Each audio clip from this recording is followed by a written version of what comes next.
Welcome back, everybody. Welcome back.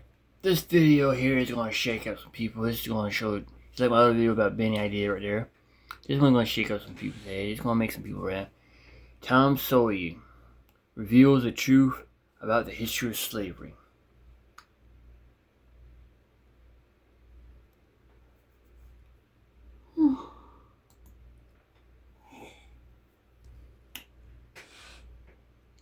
You know, this is going to be a rips, not a good banger here.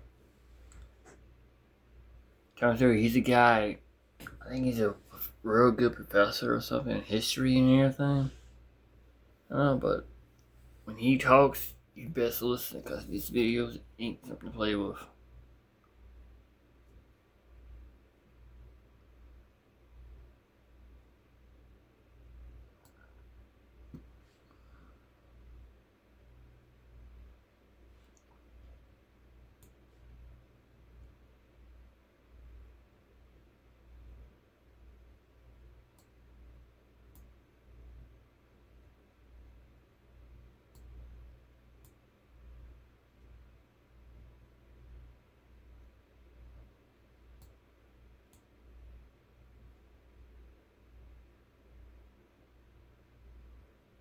Yeah, so here you go, video about Tom Sawyer right here.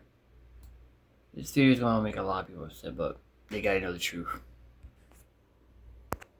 Slavery is a very big subject. I have in my home an entire bookcase of nothing things but books about slavery in various parts of the world, various times of history. And the sad fact is that slavery has been a universal institution for thousands of years, as far back as you can trace human history.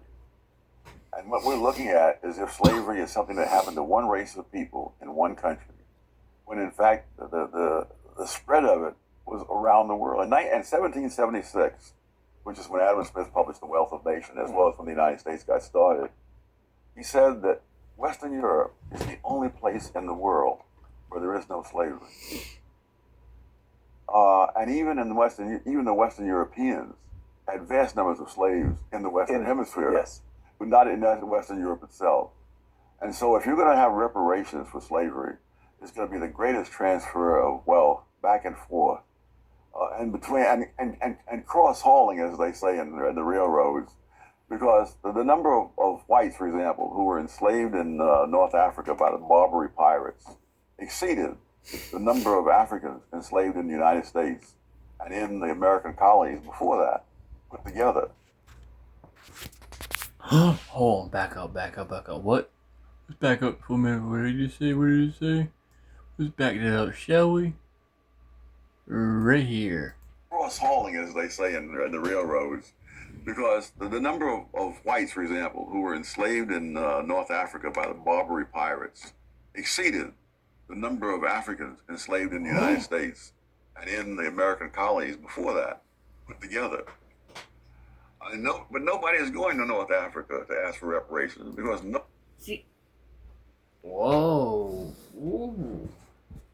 So somebody fucked the history books up.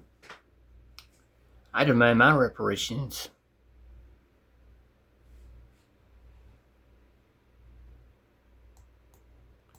Back up again. Let's replay that just one more time, shall we?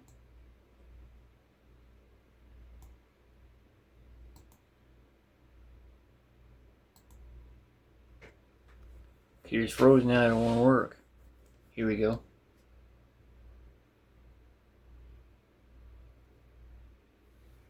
And between and cross hauling, as they say in the railroads, because the number of whites, for example, who were enslaved in North Africa by the Barbary pirates exceeded the number of Africans enslaved in the United States and in the American colonies before that put together. But nobody is going to North Africa to ask for reparations because nobody is going to be fool enough to give it to them. Whites was enslaved Here we have blacks were. Who can imagine a different history from the rest of the world, even though it's so similar to the rest of the world. Let us not indulge in the simplistic notion that slavery is a uniquely Western outrage. nor that it is some historical aberration that befell only one race or one nation. On the contrary, slavery has been woven into the fabric of all societies at virtually all times.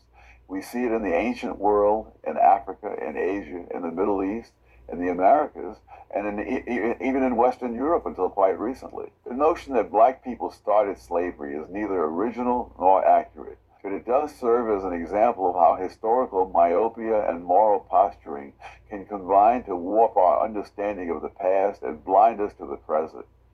Everywhere one looks, one finds human beings exploiting, subjugating, and trading other human beings. It is a universal dilemma, a perennial temptation, and a stain on every civilization that has succumbed to it. We begin with Adam Smith's observation, made in the very year that the United States declared its independence, that Western Europe is the only place in the world where there is no slavery. We must then ask, what did Smith really mean? He did not mean that the Europeans never benefited from the labor of enslaved people. He meant that within the boundaries of Western Europe itself, approximately, there were no formal institutions of slave labor. By contrast, Europe reveled in profiting from the enslavement of Africans in its colonies, while maintaining the veneer of civilized society within its own borders. The ships might have set sail from Lisbon or Liverpool, but the brutality of the Middle Passage and the plantation fields were offstage, hidden behind a veil of separation. That was how the economics of slavery could coexist with a self-congratulatory morality, one that celebrated freedom at home while endorsing enslavement abroad. Yet the simple fact remains, Europe did indeed have vast numbers of slaves in the Western Hemisphere, and not an insubstantial number of white Europeans were themselves enslaved by the Barbary pirates in North Africa. According to some historical estimates, the Berber corsairs took in excess of 1 million white Europeans into bondage over the centuries, a number that at its peak even rivaled the African slave trade to the Americas, who now calls for reparations from the descendants of North Africa. Wherever the tearful editorials and the impassioned congressional hearings, one finds none. Because one thing is abundantly clear, reparations based on slavery cannot be consistently or fairly applied across the historical record without condemning the entire human enterprise.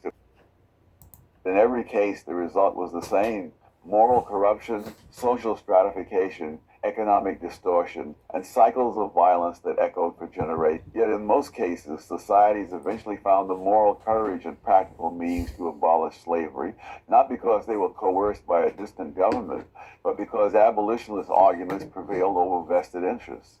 In Great Britain, for instance, the abolitionist movement harnessed the power of moral suasion, economic argument, and political organization to end the trade in 1807 and then slavery itself in 1833. It was not the descendants of slaves who forced Britain's hand.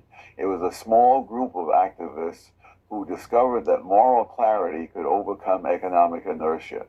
That is the pattern one sees repeated across the Western world. Ironically, however, in the very places where one would expect the fiercest commitment to